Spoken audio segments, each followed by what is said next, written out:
pessoal, voltando então com a nossa aula, atenção total agora.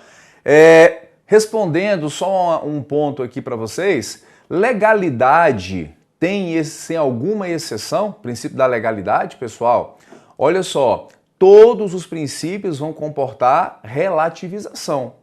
Não há princípio absoluto na nossa Constituição, não. Nada na Constituição é absoluto.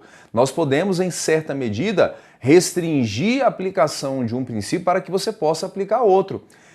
A questão da legalidade, anote aí, o autor Celso Antônio Bandeira de Mello diz que é exceção ao princípio da legalidade quando tem edição de medidas provisórias, estado de sítio e estado de defesa. Vou repetir, exceções ao princípio da legalidade. Medida provisória, estado de sítio e estado de defesa.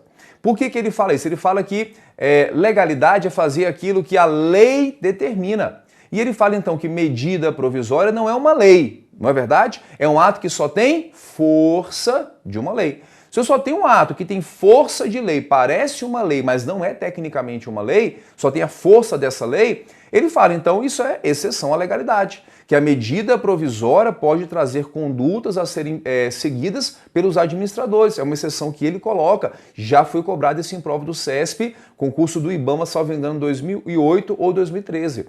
E ele fala, quando tem estado de sítio ou defesa também, porque você pode, por decreto, que está abaixo da lei, trazer obrigações para os agentes públicos. Então, não há nenhum princípio absoluto. Todos vão comportar um certo grau de relativização.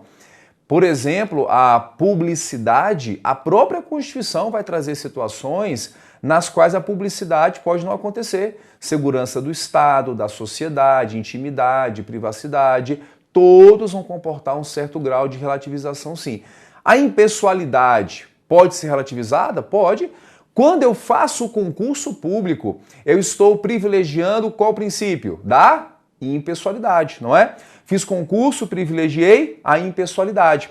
Quando eu, no caso, deixo de fazer concurso público e, nesse caso, autoriza-se a nomeação para, no caso aqui, cargos em comissão, o que está acontecendo? A nomeação para cargos em comissão é uma nomeação pessoal. Olha, eu vou nomear você, que eu quero que você seja o meu assessor. Eu estou sendo pessoal, mas são exceções comportadas dentro do que prevê a Constituição. Fechado? Então caiu que um princípio absoluto que não comporta restrição, está errado, todos vão comportar. Fechado? Outra questão aqui, ó. Agente público que se utiliza de publicidade governamental com a finalidade exclusiva de se promover viola o princípio do quê? Hein? Qual o princípio, pessoal? Aqui vai ser a letra C, princípio da moralidade. Oxi, professor, agora me confundiu. Porque você falou que era impessoalidade, mas aqui é uma questão de você ter estratégia para você fazer a prova. Porque ele queria que você marcasse publicidade. Inclusive, se ele quisesse pegar o pessoal, ele ia colocar publicidade na letra A. Porque o cara ia ler, opa, publicidade, já achei aqui, só que não. Aqui, no caso, como não tem a impessoalidade, seria moralidade o mais adequado. Não ia aparecer os dois, impessoalidade e moralidade, porque os dois caminham juntos. Mas aparecendo, num caso como esse, uma questão similar, moralidade ou impessoalidade, qualquer uma das duas opções está correta. Não estaria correta a questão da publicidade. Fechado, pessoal? Então, voltando aqui na outra tela, no Walker, Michael Jackson, andando de ré, vamos, então, tratar agora do princípio da moralidade administrativa, pessoal. Então, moralidade significa o quê? Significa que o administrador deve agir de acordo com a ética administrativa, de acordo com a boa-fé e de acordo com a honestidade. Então, ele tem que ser pautado com a ética administrativa. O que é ética? É você seguir aqueles padrões de condutas definidos pela administração pública.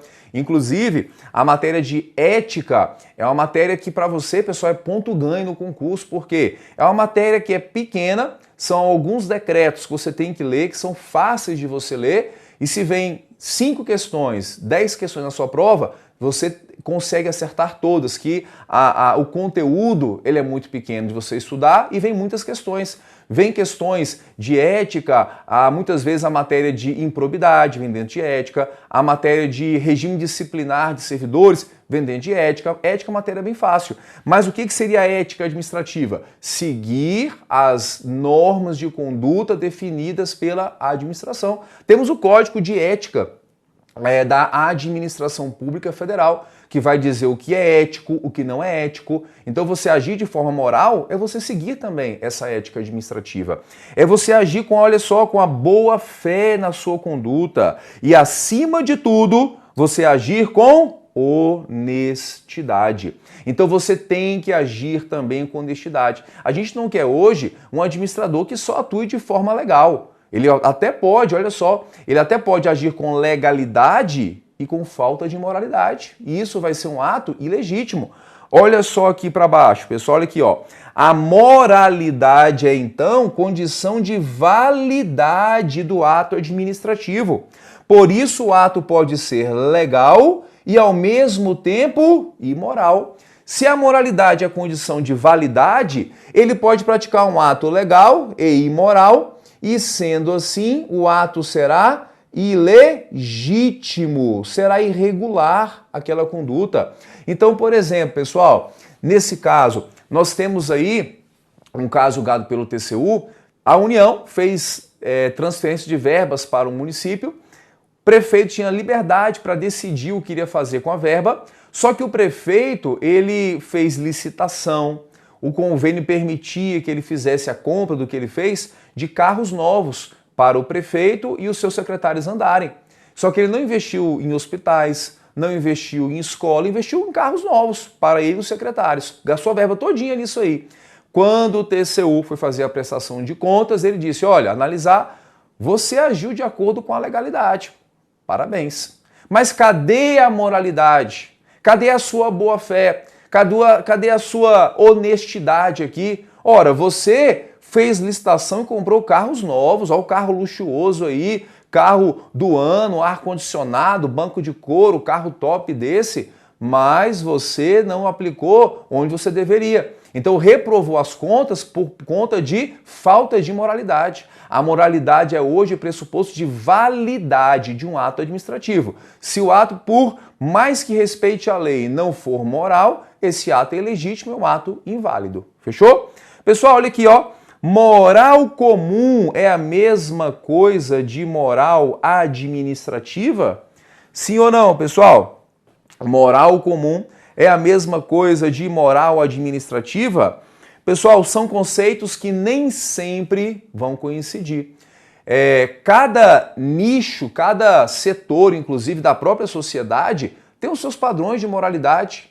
Cada setor do Estado vai definir os seus padrões e a administração tem os seus padrões de moralidade. A gente pode ter dentro da sociedade, por exemplo, quem tá fora de um presídio, a sociedade que está solta, que está livre, tem os seus padrões de moralidade. Você não vai aceitar que, por exemplo, que uma pessoa mate a outra pessoa. E isso, além de ser um crime, é uma conduta que é inaceitável para a sociedade, por isso quem mata vai preso. Agora, quem está dentro do presídio tem certas situações que admite-se, nos padrões morais de quem está preso, talvez, uma pessoa pode chegar lá e se vingar da outra matando. E ninguém vai reprová-lo socialmente dentro do presídio por conta disso. Por quê? Porque ali dentro a moralidade é diferente.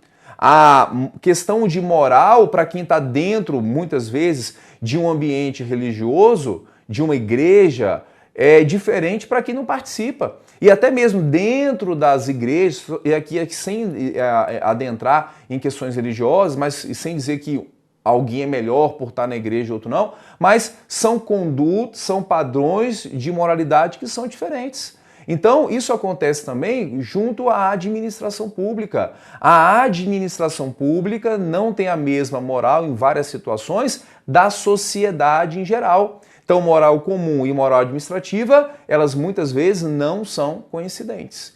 Se você, por exemplo, numa sexta-feira, na hora do almoço, vai almoçar, aí você fala, almocei, agora eu vou voltar para casa, e você compra uma latinha de cerveja e volta caminhando tomando uma latinha de cerveja.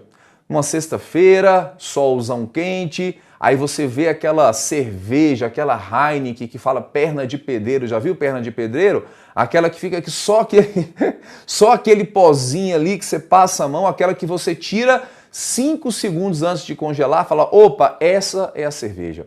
Fala, vou tomar uma dessa e volto tomando para casa, aquela Heinekenzinha ali, perna de pedreiro. Alguém vai reprovar você socialmente por conta disso? Vai haver uma reprovação social. Nossa, olha o que esse cara está fazendo, gente, que absurdo. Não, não vai. Se for uma só, não tem problema. Agora, também se for várias, já pode complicar.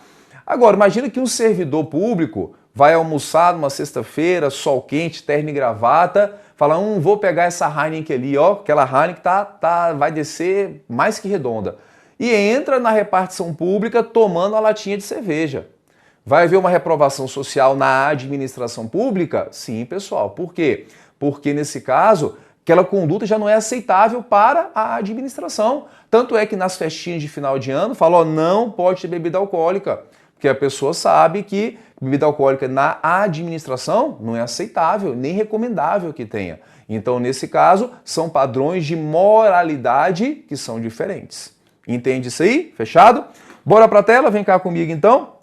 Olha só, pessoal, vamos falar dentro da moralidade da súmula vinculante 13 do STF, que é a súmula que veda o nepotismo. Essa súmula, pessoal, ela é uma súmula extensa, a gente vai detalhar ela aqui em partes. E veja que eu estou falando onde? Vem para cá. Estou falando dentro do princípio da moralidade, mas atenção, ela decorre não só da moralidade, ela decorre da impessoalidade, ela decorre da eficiência administrativa. Então, ela não decorre de um princípio só. Tanto é, ó, vem para a tela. No final, a súmula fala o seguinte, fala que a nomeação de parentes viola o quê? Olha aqui, ó. Viola o quê, hein? Viola a Constituição. Viola o quê? A Constituição. Então, não fala que viola a impessoalidade, não viola a moralidade, viola a Constituição de um modo geral.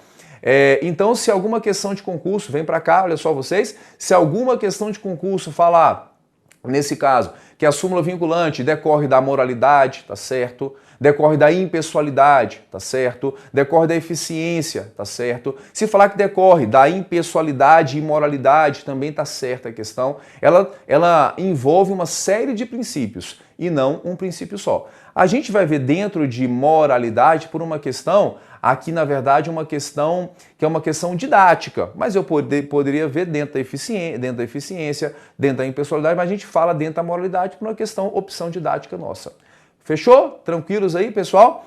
Então vamos lá, o que a súmula diz? A nomeação do cônjuge, do companheiro ou parente em linha reta, colateral ou por afinidade, até o segundo grau, inclusive da autoridade nomeante ou de servidor da mesma pessoa jurídica, investido em cargo de direção, chefia ou assessoramento para o exercício de cargo em comissão ou de função de confiança, ou ainda de função gratificada na administração direta e indireta, em qualquer dos poderes da União, dos Estados, do DF, dos municípios, compreendido o ajuste mediante designações recíprocas, viola a Constituição. Ou súmula grande essa, né, pessoal? Ela tem várias partes aqui que a gente vai entender. Então, olha só, ela pretende vedar um nepotismo, pretende vedar a nomeação de parentes. Mas quem seriam esses que não poderiam ser nomeados? Quem pode ser nomeado? Onde que eu vou aplicar essa súmula? Onde que ela não vai ter aplicação? Tá bem? É isso que a gente vai ver agora. Então, olha só, quem não pode ser nomeado? O cônjuge, o companheiro ou parente. Na linha reta, na linha colateral ou na linha por afinidade. Até que grau? Até que grau? Até o terceiro grau. Qual que é? Até o terceiro grau. Então a gente vai detalhar tudo isso para você. Inclusive não pode ser nomeado da autoridade nomeante ou de servidor da mesma pessoa jurídica que já esteja em cargo de direção, chefia ou assessoria para o cargo em comissão. Então esse ponto 2 aqui seria o seguinte, por exemplo, tem o ministro do STJ, ele é autoridade nomeante, ele não pode nomear o seu filho para ser cargo em comissão, um assessor dele. Mas ele pode nomear qualquer pessoa, é um cargo em comissão. Então o ministro do STJ nomeia alguém para o cargo em comissão e está naquela função. Essa pessoa não tem vínculo nenhum com o ministro, ok? Mas ela fala assim, olha ministro, eu sou seu assessor, você vê que eu sou muito bom de serviço, eu tenho a minha esposa, que também é formada em Direito, é muito boa de serviço, por que você não nomeia ela para o gabinete junto com a gente aqui? Não vai poder. Por quê? Não só o impedimento é com a autoridade nomeante, mas com outro servidor junto a essa autoridade nomeante que já está em cargo em comissão ou função de confiança, para evitar justamente isso que eu estou trazendo para vocês. É aquela pessoa começar a trazer parentes para trabalhar junto com a mesma autoridade nomeante. É isso que não pode acontecer. Fechado? Então, não posso nomear o cônjuge, o companheiro ou parente. Companheiro aqui é quem vive em união estável, ou parente, na linha reta, colateral ou por afinidade, até o terceiro grau. Escatolino, tenho que saber contar esses graus aí? Sim, tem que saber contar, mas não é difícil não. Olha só, eu trouxe para vocês aqui, já deixei pronto, essa árvore genealógica para você descobrir aqui quais são os graus de parentesco. Então, olha só, nós temos essa pessoinha aqui que a gente vai descobrir os graus dela. Então, eu quero saber o grau dela de parentesco com o primo. Eu vou subir contando até o tronco comum ali de todos, que aqui nesse caso são os avós. Então, da pessoa para os pais, olha aqui, ó, pais são parentes de primeiro grau. Pais para os avós são parentes de segundo grau. Avós desceu para o tio, tio é parente de terceiro grau. Primo vai ser o quê? Primo de quarto grau. Então aqui esse seu primo é parente de quarto grau. Então veja que a gente fala, que ele é meu primo primeiro, primo segundo. Pessoal, primo segundo, ó, já está longe de ser parente seu. Eu vou lá em Minas Gerais, lá no sul de Minas, às vezes, já faz um tempinho que eu não vou, mas eu tenho parentes lá. E lá em Três Pontas, cidade da minha mãe, lá em Santana da Vargem do meu pai, Santana da Vargem é pequenininho, tem quase ninguém, mas Três Pontas é já maiorzinha. É cheio de escatolino lá. Mas tem muito escatolino que é primo segundo, primo terceiro, mas na verdade o primo nosso primeiro já é primo, parente quarto grau na linha colateral, tá vendo? Então, cuidado. Primo, pessoal, eu posso nomear um primo meu para poder ocupar um cargo em comissão, se eu pudesse alguém fazer essa nomeação?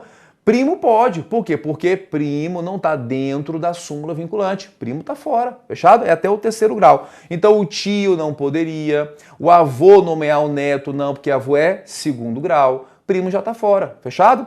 E olha só aqui, pessoal. Esse lado de cá, os parentes assim, vamos dizer, de sangue, são os parentes colaterais, aquele que você não escolhe, nasce na sua família. Esses aqui são da linha reta, tá vendo? Linha reta ascendente, vai para cima. Linha reta descendente, aqui teria o filho, olha o filhinho aqui. Filho é parente da linha reta descendente no seu primeiro grau, porque o tronco comum é a própria pessoa, tá vendo? E esses parentes dessa banda de cá são os parentes afins. Por que afins? Porque eles estão afim de acabar com a sua vida, estão afim de te sacanear. São os parentes ali que você não escolhe, que você recebe quando você contrai casamento. E olha só a expressão, pessoal, contrair casamento, né? Contrair casamento, casar é uma coisa tão boa e fala que contraiu, parece que pegou algo ruim. Por isso casamento às vezes não dá certo. Já começa com esse nome, contraiu o casamento, né? Parece que pegou uma doença. Não é assim não, pessoal. Casar é muito bom, mas dizem que morrer queimado é melhor ainda, pessoal. Tô brincando, viu? Tomara que minha esposa não esteja assistindo essa aula aí, mas casar é muito bom, já tenho aí 15 anos, casei, 15 anos de casado, pessoal. Então, são datas que você não esquece, quando você nasceu, quando você casa e quando você toma posse no concurso. A data da sua posse você nunca mais vai esquecer. Então eu lembro exatamente alguns marcos na minha vida, que são que eu lembro, isso aqui aconteceu em que ano? Eu tomei posse nessa data, então isso aconteceu depois. Data da posse você nunca vai esquecer, fechado? Então os parentes afins são os parentes aqui, ó. Então o cônjuge está bem aqui. E cuidado que cônjuge, pessoal, não é parente. Cônjuge é cônjuge, viu, pessoal? Cônjuge é cônjuge, mas quando você contrai casamento, você acaba tendo aí, então, nesse caso, os parentes afins. Ó, o cunhas aqui, ó. O cunhado tá bem aqui, ó. Tá vendo ele, que é o irmão do seu cônjuge? Cunhado é o seu parente em segundo grau por afinidade. Porque ele é o irmão do seu cônjuge, segundo grau com ele, é o seu parente em segundo grau por afinidade. Pais do cônjuge também aqui, ó, que vai envolver a sua sogra. Sogra é parente em primeiro grau por afinidade. Quero dar um cargo em comissão para minha sogra, gosto muito dela, pode? Tu é louco, hein, rapaz? Vai dar cargo em comissão para a sogra, passar o dia inteiro do lado, mas ainda bem que não pode. Não pode porque sogra é parente em primeiro grau por afinidade, não pode. Fechado? Inclusive, para questão de curiosidade, primeiro grau nunca se desfaz o parentesco. Filho nunca vai deixar de ser filho, pai nunca vai deixar de ser pai e sogra nunca vai deixar de ser sogra. Você pode separar, olha aqui, ó. Separou, tá vendo aqui? Separou, tá vendo aqui? Coração partido. Você não vai poder, no caso aqui, nomear sogra mesmo assim, porque primeiro grau nunca se desfaz. Por isso que não existe ex-sogra, né, pessoal? Existe sogra. Você pode ter uma, duas, você vai só agregando. Então tem que saber contar, sim, para você saber até onde vai esses impedimentos. Voltando aqui, então, olha só, pessoal. Então, quem não pode ser nomeado, a gente viu. Para qual função não posso nomear? Não posso nomear para cargo em comissão e também para função de confiança, entende? Então não nomeia para cargo em comissão ou cargo de confiança, que teria o mesmo sentido, ou ainda de função gratificada. A função gratificada que eles usaram aqui na súmula é a própria função de confiança, tá? Tem o mesmo sentido. Então não pode nomear para essas funções.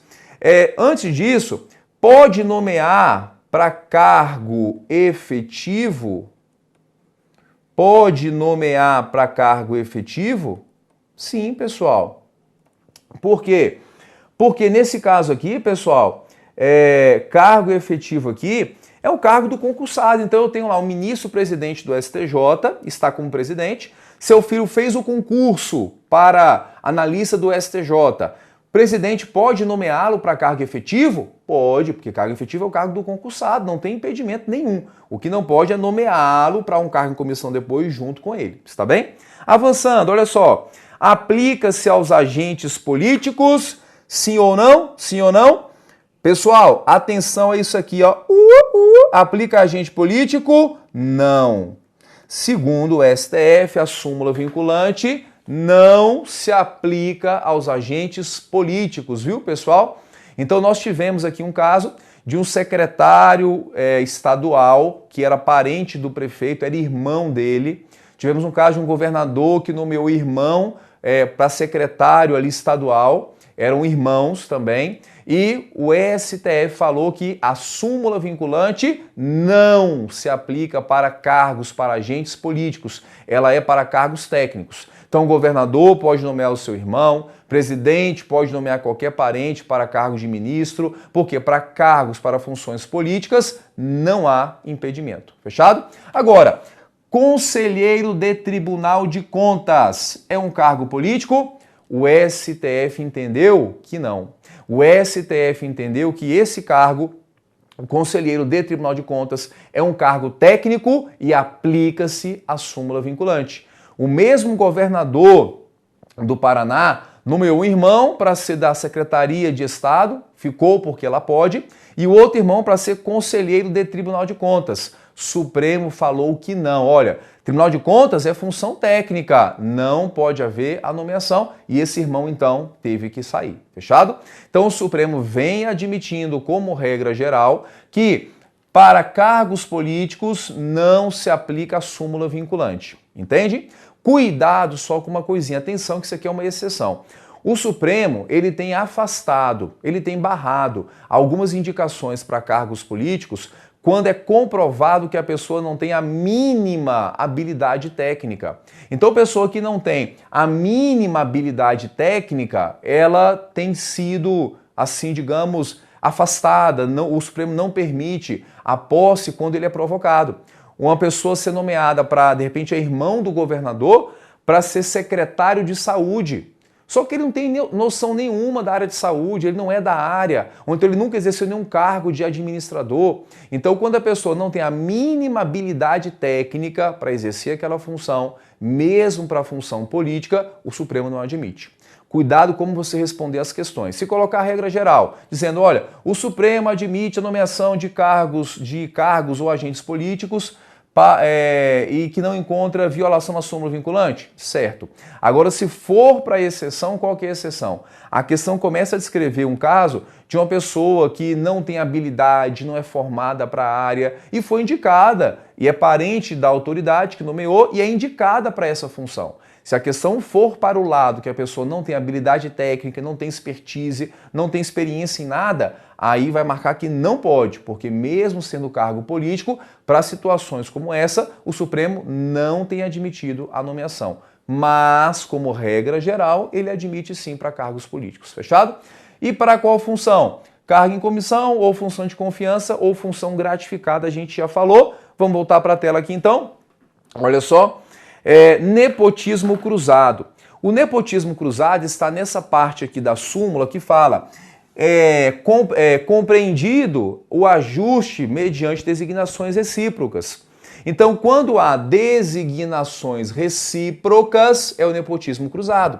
Então, eu tenho essa autoridade aqui, que essa autoridade não pode nomear o seu filhinho, essa autoridade aqui não pode nomear o seu filho, o seu parente. E a súmula disse, olha, vai que alguém pense em fazer isso, né? Pense em fazer isso. Olha, você nomeia o meu filho e eu faço a nomeação do seu. Ainda bem que isso no Brasil não acontece. O brasileiro não tem a mente criativa assim, mas a súmula já se antecipou e disse, olha, se alguém pensar em fazer essa nomeação, não vai poder. Por quê? Porque nesse caso aqui, configura nepotismo cruzado. Então, havendo essa reciprocidade, não pode acontecer a nomeação. Fechado? Então, nepotismo cruzado, designação recíproca, a gente fez aqui a árvore genealógica, cargos políticos, a gente já falou que também não vai se aplicar, nepotismo cruzado, eu tinha feito o desenho antes com vocês, mas fiz de novo, e aquela jurisprudência que eu mencionei, que no caso ali, quando há uma inequívoca falta de razoabilidade, por falta de qualificação técnica ou até capacidade moral da pessoa, uma pessoa que responde a vários processos, uma pessoa que já teve várias acusações, se for caso grave, por falta de imoralidade, de idoneidade, de qualificação técnica, situações como essa que chegam ao STF, ele barra mesmo assim a nomeação de cargos políticos. Fechado? Então, mais um intervalo, 2 minutos, e a gente já volta com vocês. Até lá.